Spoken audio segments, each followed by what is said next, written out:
No podemos dormir, nos pasamos toda la noche despiertos o nos despertamos en la madrugada después de una pesadilla con el corazón acelerado y no podemos volver a dormir. Pues hoy vamos a hablar de por qué el trauma y la ansiedad afecta tanto a nuestro sueño. ¿Qué pasa cuando nosotros intentamos dormir? ¿Qué pasa dentro de nuestro cerebro? ¿Por qué no podemos descansar? Vamos a hablar también de cómo reeducar a nuestro cuerpo para sentirse seguro, para soltar y poder conciliar el sueño. Cuando nosotros vivimos una experiencia difícil, sobre todo una experiencia traumática, puede ser una pérdida, puede ser un accidente, abuso, humillación, hemos sido tratados injustamente, no sé, nos han acusado injustamente. Eso significa que tenemos un trauma y a veces nosotros no nos damos cuenta que es un trauma, ¿no? Pensamos simplemente que es una experiencia difícil, que mucha gente lo tiene, pero a muchas personas eso se queda grabado dentro de uno, se queda atorado porque no se ha procesado y se queda estancado. Y lo que se tiene que hacer es liberar esto para que entre a la memoria de largo plazo. Entonces el cuerpo aprende a vivir siempre así, en modo de alerta, ¿no? Y esto significa que nuestro sistema nervioso, que es el sistema nervioso simpático, que es el que se encarga de mantenernos despiertos, mantenernos activos, incluso cuando el peligro ya pasó, igual, nos tiene atentos para cuidarnos. Y esa es la parte buena de este sistema de defensa que tenemos, ¿no? Pero cuando nosotros tenemos alguna situación difícil, a veces no le pasa a todas las personas, pero a muchas personas, se sensibiliza este sistema nervioso. Entonces, el cuerpo empieza a estar vigilante, atento, se activa más fácilmente, ve el entorno peligroso, ¿no? Entonces, tu cuerpo se acostumbra a estar así, se acostumbra a estar vigilante con el corazón en la mano, ¿no? Tu corazón va latiendo más rápido, no sé, la respiración se te acorta, los músculos te ponen tensos y todos los síntomas que vienen, ¿no? Cuando uno se siente nervioso, ¿no? Y esto hace que el dormir sea mucho más difícil o sea imposible, porque para dormir nosotros tenemos que estar en el estado de relajación, en el estado, tenemos que tener activado el sistema nervioso parasimpático. En ese momento nosotros vamos a poder conciliar el sueño, pero cuando tu cerebro piensa que no estás seguro, que no estás a salvo, va a tenerte activado tu sistema de defensa y allí no hay manera que puedas conciliar el sueño, ¿no? A veces incluso el silencio, la oscuridad pueden activar esa alarma también, ¿no? Porque el cuerpo recuerda que si eh, nosotros separamos conscientemente los momentos de oscuridad o de soledad, podemos pensar a lo mejor, ¿no? Que la oscuridad se relaciona con la soledad y la soledad con el abandono y pueden conectarte con alguna memoria, algún trauma, una situación en tu infancia donde tú sentido así. Entonces a veces ese tipo de cosas pasan, ¿no? Pero ¿qué pasa cuando uno tiene pesadillas, ¿no? Esos sueños aterradores. El cerebro trata de procesar lo que uno ha vivido durante el día, ¿no? Eh, cuando uno descansa, se supone de que tú empiezas a procesar lo que viviste durante el día. Tu cerebro empieza a sanar, a reparar, a organizar, a acomodar las memorias importantes a corto plazo, las a largo plazo, las que nos sirven, las oculta. Todo ese trabajo se hace mientras tú duermes. Pero las pesadillas son una forma en que el cerebro intenta procesar lo que no ha podido digerir. Entonces, si tú has tenido una situación muy difícil y tu cerebro trata de procesar y no puede, bueno, pues durante el sueño, sobre todo en la fase REM, la fase en donde los ojos se mueven rápidamente de un lado a otro, pues eso se llama el movimiento ocular rápido y el cerebro intenta ordenar esas memorias emocionales en ese momento, ¿no? Pero cuando hay un trauma, esa información no está fragmentada y el cerebro intenta volver a mirarla, pero al hacerlo se activa el miedo porque no lo encuentra de una manera eh, como todas las memorias, como toda. todo lo que nosotros vamos guardando a través del día, sino que está ahí atorado, que está allí, que no está fragmentado, no lo puede procesar. Entonces, cualquier cosa que es diferente siempre va a activar tu sistema de defensa, ¿no? Porque el cerebro necesita tenerte a salvo y te está cuidando, ¿no? Por eso soñamos cosas simbólicas, ¿no? Caer o estar atrapados o soñar que pierdes a alguien o sueñas que eres perseguido, sueñas que no aprobaste el examen, que no te dieron el empleo, que te despidieron. Tus mayores temores a veces se presentan en el sueño y se presentan porque eso es lo que tú necesitas trabajar y en tu sueño supuestamente se tiene eso que procesar y como no se puede procesar, eso se convierte en pesadillas. No, no siempre son escenas reales, pero se representa como nosotros realmente nos sentimos en un momento, en el momento del trauma. No nos sentimos como nos sentimos realmente cuando nos pasa algo difícil. Nos sentimos que hay una injusticia, ¿no? Que nos sentimos indefensos, nos sentimos atrapados, nos sentimos que no tenemos un lugar donde salir, que no hay una salida, ¿no? Y las pesadillas realmente no es que sea tu enemigo, porque yo conozco gente que tiene ese pesadilla seguido y vive pues odiando tener pesadillas y bien frustrado porque no entienden por qué lo tienen y en realidad no es tu enemigo. Esos son intentos de tu cerebro por tratar de cerrar ese ciclo que aún está abierto. Yo sé, es difícil porque uno no lo puede controlar, ¿no? Hasta con los sueños se puede trabajar. Uno puede lograr enfrentar el sueño. Yo una ocasión, yo siempre tuve una pesadilla que me duró años, desde que era chiquita. La misma pesadilla, no era el sueño exacto, pero era lo mismo, que me perseguía un monstruo. Y eso lo tuve toda mi vida, hasta mi edad adulta, hasta tuve hijos y la pesadilla seguía, ¿no? Y siempre era la misma pesadilla. Cada vez se iba transformando, ¿no? Pero llegó un momento que yo logré enfrentarme en esa pesadilla a ese monstruo que me perseguía. Y al enfrentarme a ese monstruo se desvaneció y no era un monstruo realmente, ¿no? En mi sueño era mi madre. Nunca entendí por qué es que era mi madre la que me perseguía. Y yo creo que era muy probable que era ese miedo que yo sentía, ¿no? De niña. Yo habría interpretado un miedo a mi madre, porque mi mamá era una persona de un carácter muy fuerte, entonces cuando hablaba era muy estricta.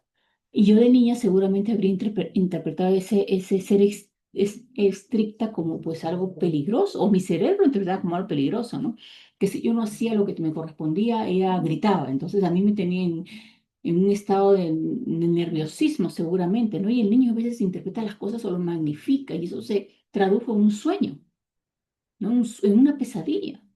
Bien, cuando yo me logré enfrentar a mi mamá y logré sacar eso, porque siempre yo tenía en la mente por qué mi mamá me habla así, ¿no? ¿Por qué me grita? ¿O por qué? Para mí era injusto, ¿no? ¿Por qué a mí me manda a hacer las cosas de mis hermanos? No. Y desde mi punto de vista de niño, de adolescente, pues yo tenía razón, ¿no? Porque pues tú tienes tu verdad y es válida. Y en el momento en que yo enfrenté a ese monstruo, realmente estaba enfrentando a mis miedos, porque ese monstruo lo creí yo, ¿no? Y al final se tornó y era mi madre, pero yo lo enfrenté con lo que a mí me hacía, con lo que a mí me dolía. ¿Y qué me dolía? Que mi mamá, para mí, yo pensaba que pues, mi mamá no me quería, pero ¿por qué no me va a querer si es mi madre? Esa era la interpretación que yo le daba. Entonces yo me enfrentaba a ese monstruo con lo que yo sentía, entonces lo enfrenté con amor. ¿Por qué es que me persigue? ¿Por qué me tratas así si yo te amo? No, tú eres mi madre. Lo que nunca se lo hubiera dicho en la realidad, ¿no? Pero eso era lo que mi corazoncito de niña, pues, le dolía. Y yo desde esa vez que logré enfrentar, pues nunca más tuve pesadillas, ¿no? Y yo creo que de alguna manera el cerebro estaba tratando de cerrar ese ciclo, ¿no? Porque yo ya de adulta entendía, yo ya de adulta sabía, pero dentro de mí, mi cuerpo, mi mente, no. Tenía guardado en mis memorias ese tema que no se había procesado, que no se había solucionado, que no se había cerrado. Y enfrentándome al monstruo en el sueño, logré cerrar ese ciclo, ¿no? Por eso yo digo, ¿no? La próxima vez que uno tenga una pesadilla, si pudiéramos ver la pesadilla como una señal de nuestra mente que está intentando ayudarnos a sanar, ¿no? En vez de verlos como, no sé, algo negativo, porque no es fácil, pero cambia completamente la relación con el sueño si tú logras ver a tus pesadillas desde otro punto, ¿no? Desde la parte de tu cuerpo, de tu mente, de tu cerebro que está buscando sanar. Muchas personas que tienen ansiedad desarrollan, por ejemplo, el miedo a dormir. Y uno de los mayores miedos es que te vas a morir, que no vas a despertar. Y al tener ese miedo, tienes tu cuerpo en alerta. Por eso es que no puedes conciliar el sueño. Si has tenido pesadillas y te dio mucho miedo, pues tienes miedo a dormir porque no quieres tener más pesadillas. Y si tengo una pesadilla y el miedo a tener la pesadilla, y a veces no es el miedo a tener la pesadilla, sino el miedo a lo que sentiste cuando tuviste esa pesadilla, a los síntomas físicos que tuviste cuando tuviste la pesadilla, ¿no? Te despertaste asustado, te despertaste con taquicardias. Y ese es el miedo que tú tienes. Cuando eso pasa, el cerebro empieza a asociar ese momento de sueño, de haber dormido, de dormir con peligro. Entonces, sin darnos cuenta, nos condicionamos nosotros a permanecer en alerta justo más cuando necesitamos relajarnos, cuando llega la hora de dormir, cuando empieza a oscurecerse, llega la hora de que nosotros debemos ir pues a descansar, ya empieza ese miedo, esos síntomas, ¿no? Y eso se convierte en un círculo vicioso porque todos los días a la misma hora, ¿no? No duermo, estoy cansado, porque cuando uno no descansa, uno está irritable, está cansado, está más ansioso. Tu cuerpo empieza a producir más cortisol y aún eso te hace que no puedas dormir porque el cuerpo con cortisol no puede dormir. Entonces, para romper ese ciclo, nosotros necesitamos enseñarle a nuestro cuerpo que ya no estamos en peligro, que estamos a salvo, que estamos bien. Y hay estrategias para recuperar ese descanso, ¿no? Mira, no existe una sola técnica para esto, una sola técnica que sirva para todo el mundo, ¿no? Sí hay prácticas que ayudan al cuerpo y el sistema nervioso a que recuerden cómo sentirse seguro, cómo sentirse a salvo. Hay diferentes técnicas, pero cada cosa funciona de diferentes maneras dependiendo de cada persona. Por eso cuando nosotros les damos ejercicios a ustedes, ustedes deben hacerlo todos. Y el que les funciona, el que les resuena, el que va más con ustedes, ese lo trabaja, ¿no? Una de ellas, por ejemplo, podría ser una rutina de sueño, ¿no? Intentar dormir y despertar a la misma hora cada día. Ir a dormir, ponte a las 10 de la noche o a las 9 y despertarte a las 6. ¿No? Y si tú haces una rutina de eso y lo haces todos los días, estás entrenando a tu cuerpo. Claro que no es fácil al principio porque te echas y no duermes, pero por eso podría ser una manera de empezar. Ahora, dependiendo de cómo sea tu insomnio, ¿no? Hay gente que no puede hacerlo, entonces para eso hay diferentes técnicas. Esto podría ser alguien que tiene el sueño desordenado. También reducir los estímulos que no te permiten dormir. Por ejemplo, apagar las pantallas, que no haya lucecitas que estén despertándote, evitar consumir, por ejemplo, bebidas con cafeína, ¿no? Al menos unas 6 horas antes de dormir. Por ejemplo, hacer movimiento físico, caminar, hacer yoga. Yoga suave, ¿no? Estirarnos ayuda a liberar esa energía acumulada, ayuda a procesar. A veces el temblar, el darnos golpecitos, el relajarnos, el hacer sonidos guturales, todo eso ayuda a liberar, ayuda a que esa energía acumulada fluya, ¿no? Y no se quede atorada ahí. Por ejemplo, salir al sol también es una buena manera, ¿no? Ustedes no cuando se van a la playa y están ahí expuestos al sol bastante tiempo, no llegan a su casa cansados, con sueño, agotados. Es porque realmente la luz solar, cuando uno está al menos 20 minutos, el sol regula la producción de melatonina. Y es por eso que uno empieza a sentir sueño. Otra es buscar un espacio seguro, ¿no? Un lugar seguro donde tú puedas estar, donde tú sientas de que te sientes bien. Puede ser puede ser tu casa, puede ser tu habitación, puede ser la playa, puede ser un parque, y si no existe, le inventas. Un lugar donde te puedas sentir tranquilo, seguro. Y tú puedes instalar ese lugar seguro para que tú puedas estar allí cada vez que te sientes incómodo. ¿no? Puedes revisar tu habitación, qué te hace sentir, te hace sentir tranquilo, te hace sentir incómodo, buscas un lugar y le pones características que te hagan sentir a salvo, ¿no? A veces un lugar también guarda memorias, a veces las memorias pueden ser memorias agradables, que te traen alegría y paz, como pueden ser memorias incómodas. Entonces tú puedes buscar el lugar que a ti te da esa tranquilidad. Y a veces el lugar seguro no tiene que ser necesariamente un lugar. A lo mejor puede ser una situación, ¿no? Por ejemplo, una situación agradable, eh, acariciando a tu perrito, a tu cachorrito, y que tu cachorrito te mira y que se alegra cuando te ve. ¿Quién no va a sentir una emoción bonita y que se le salga una sonrisa en el rostro cuando le está acariciando a su mascota y la mascota te está mirando y te habla y te... Es una sensación agradable y ahí generas oxitocina, ¿no? Entonces, eso podría ser tu lugar seguro, ¿no? Estar con un ser que realmente te importa, que ames, ¿no? Puede ser un hijo, puede ser tus padres. Tú buscas, ¿no?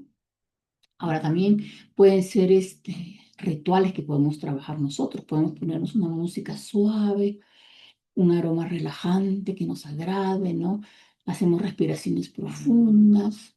Si queremos tomar algún té, pues un té sin cafeína, ¿no?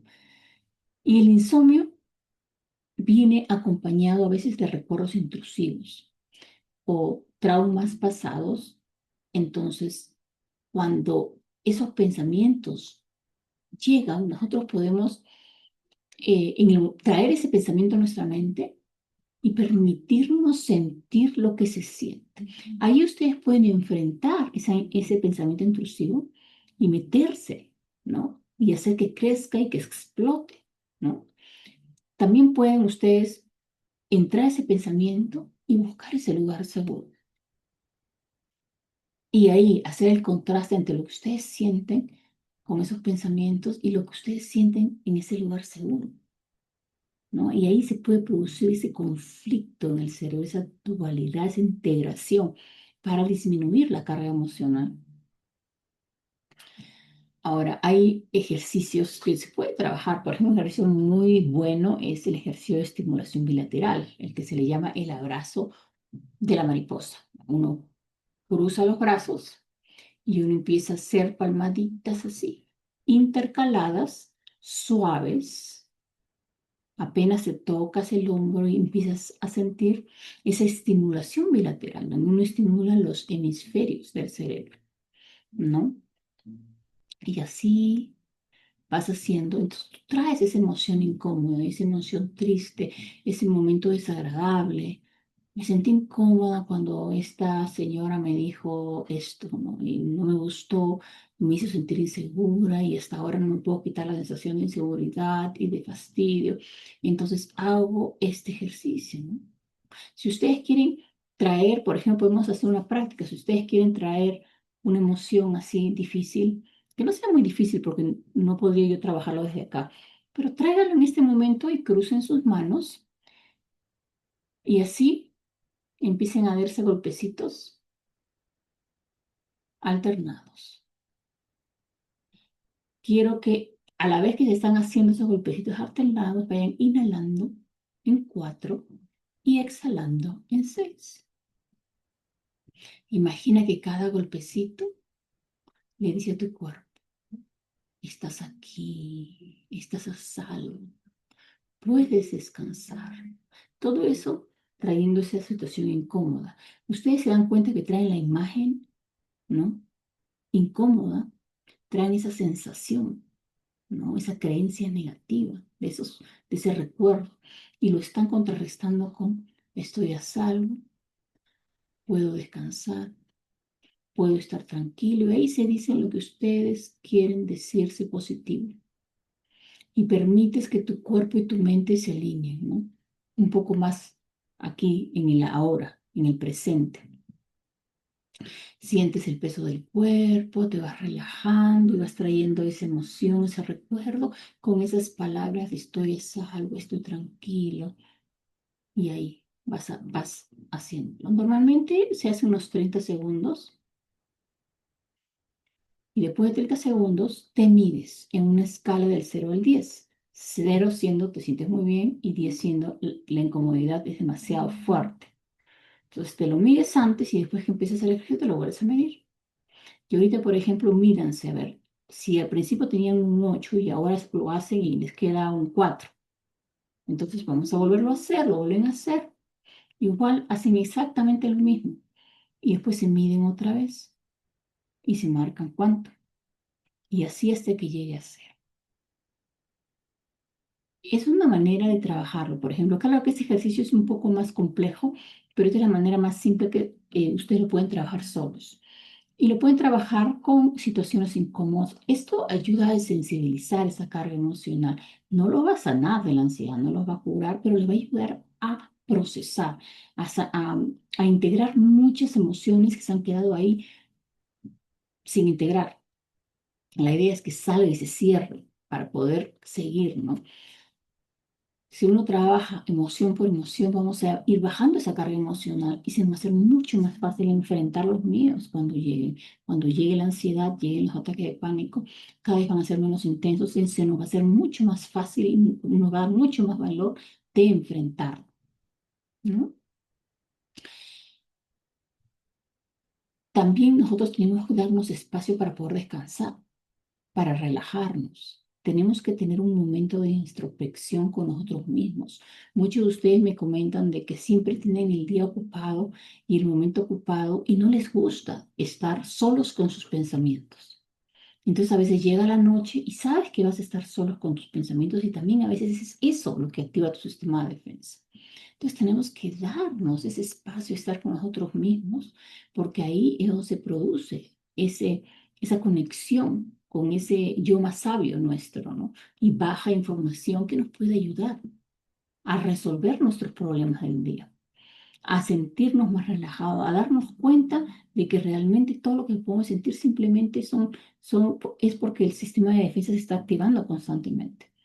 El miedo va a ir disminuyendo, ¿no? A ver, descansar no es un lujo, es una necesidad que nosotros tenemos. Todos los seres humanos necesitamos descansar, ¿no? Y si tu cuerpo ha estado en alerta tanto tiempo, no es que a veces no puedas dormir, sino que tu cuerpo está tratando de protegerte y cree que estás en peligro y por eso se activa.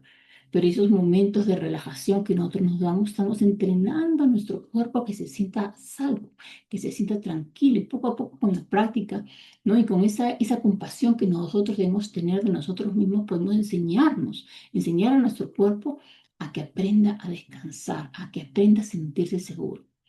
Y eso nos va a ayudar a lograr conciliar un mejor sueño. Si les interesó el tema, por favor denme un like y comenten allí. Díganme qué tipo de insomnio tienen. A ver si yo les preparo un video justo en su caso. Y no se olviden de suscribirse para que muchas personas se puedan beneficiar de esta información. Yo aquí me despido. Un abrazo. Adiós.